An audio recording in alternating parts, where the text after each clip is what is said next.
Hi guys, Ali West here, AW Personal Training. This is a first ever video on my newsletter reporting live from my car. A little bit weird, but there you go. Okay, so it's the only place I could do it, so we're just going to rock with it. So today's newsletter, or this week's newsletter, we are looking at how do I work on these flabby areas. This is all I ever hear. How do I get rid of this? How do I get rid of my stomach? How do I tone my butt? How do I tone my thighs? How do I tone my chest? How do I tone this? The list goes on. How do I get rid of those flabby areas?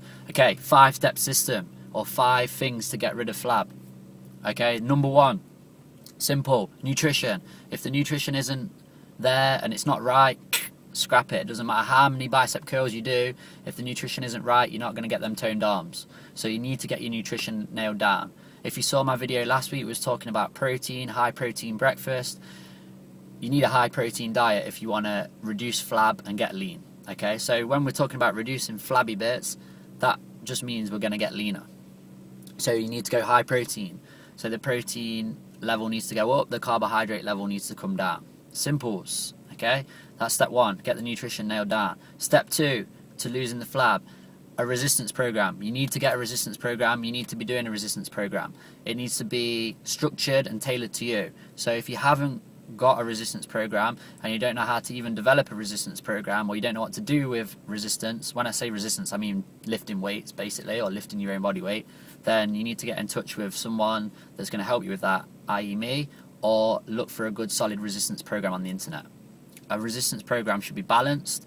It should have a combination of compound and isolation exercises. So when a compound exercise is working more than one joint, more than one muscle, i.e. a squat, because we're working ankle joint, knee joint, hip joint, and we're working all the muscles on the front and the back of the thighs, and we're working all the muscles in the butt.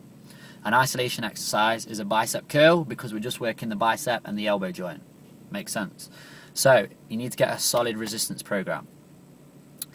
Next thing is you need a CV program. Okay, if you want to reduce flabs, we need to burn some calories. Yes, you will do that with lifting weights, but we need to get some CV in there as well, because that's going to boost your metabolism, the heart and lungs are going to get working, and you're going to get fitter, and happy days, burn away some flab. So a cardiovascular program is important, and that needs to combine some interval training, so fast slow, and some long steady state training, so where we're doing longer than 30 minutes at a steady pace that's manageable for you. So you need 1, good nutrition, 2, resistance program, 3, cardiovascular program. 4th thing is you need to be doing some flexibility training. Okay, so if you're not flexible and you're not supple and your joints aren't mobile, then your recovery time is going to be slower, so you're going to get the gains slower as well. So if we recover fast and we're mobile and we're flexible, then our joints and our muscles are ready to go again with our cardio program and our resistance program, and we're going to get better results, and we're going to maintain the results that we've got faster if we're doing some flexibility training. So flexibility training you don't have to do yoga, but yoga is brilliant. But if you're doing some stretching and some mobilizing at the start and at the end of your workout, then your recovery rate is going to be better, hence we're going to get better results, or we're going to progress faster. So 1, nutrition, 2, resistance, 3, CV.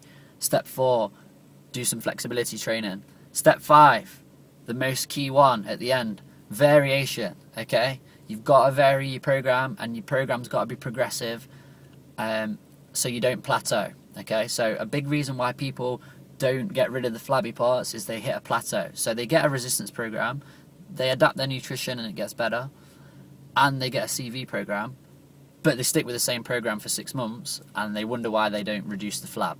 So you've got to vary it up. So that's the 5 steps to getting rid of the flabby bits. I hope it makes sense. If you want any more information on any of those 5 steps, or if you want some more advice, or you want an idea of how to develop a program or a nutritional plan, get in touch. Share this down below with your friends. Follow me on Facebook, YouTube, Twitter, and just get the message out and get this circulated. Any questions, just hit me up. Cheers guys, take care, see you next week.